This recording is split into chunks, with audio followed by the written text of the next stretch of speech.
My name is Amber Raga, and today I'm here to talk to you about yawning. Yes, yawning. We all do it, but why? Are we just tired, or is it a reaction of something more complex?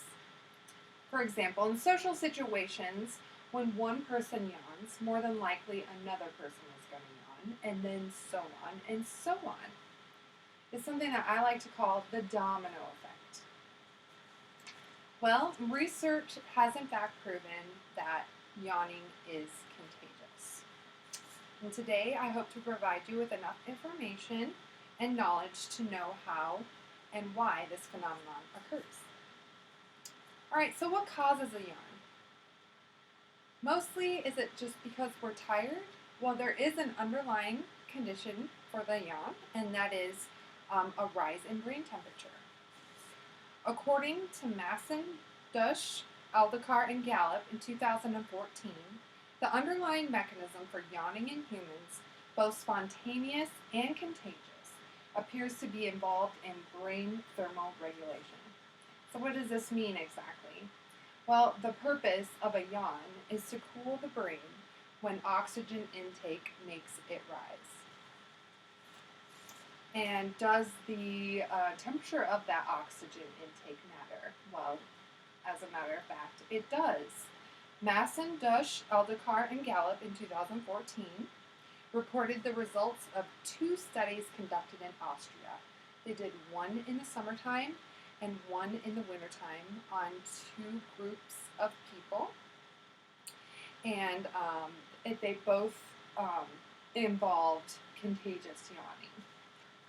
Through these studies, it was concluded that contagious yawning was 50% more likely to happen in the summertime than in the winter.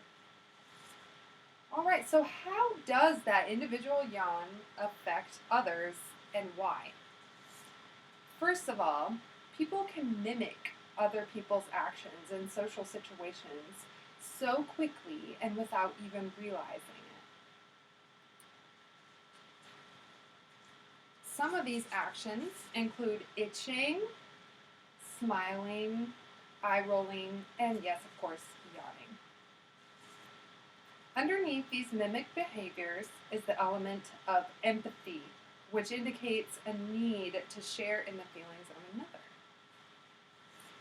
In order to determine the degree of empathy and how it plays a part in mimicry, Franzen, Mader, and Winter in 2018 conducted 2 studies. The first one, groups of individuals individually were brought in and sat before a computer and showed images of people yawning while they were being monitored by a pulse monitor. This was used to determine the level of empathy that they were feeling at the time. The second group of people was not monitored, but they were brought in and shown video clips of other actions, such as touching and scratching and laughing and, of course, yawning. But the study showed that the contagious yawning is more likely to occur because of empathy than any other action that's mimicked.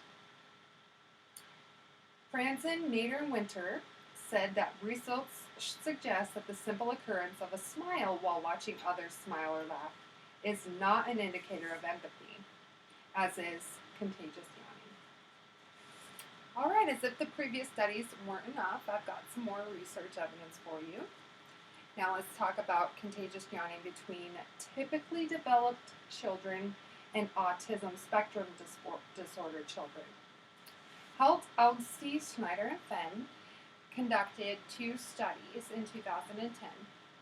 The first group was to children ages 1 to 6, and it was determined that ages 4 and under, were less susceptible to contagious yawning than the older ones. The second study was conducted using 2 groups, a group of autism spectrum disorder and typically developed children ages 6 to 15. And it was determined that ASD, autism spectrum disorder children, were less susceptible to contagious yawning than typically developed children. Health of Snyder and Finn, 2010, stated that some capacity for mimicry and emotional contagion appeared to be present from birth. And then lastly, according to Yoon and Tenney in 2010, research has indicated that different species do in fact mimic each other through contagious yawning. Whether or not this relates to empathy remains to be seen. However, it has been noted that more frequently in people and animals that are familiar with each other. All right, so we've covered why yawning occurs, how it can be considered contagious, and the research as evidence. Hopefully, with the information you have learned today, you've gained some insight that may be helpful to you in the future.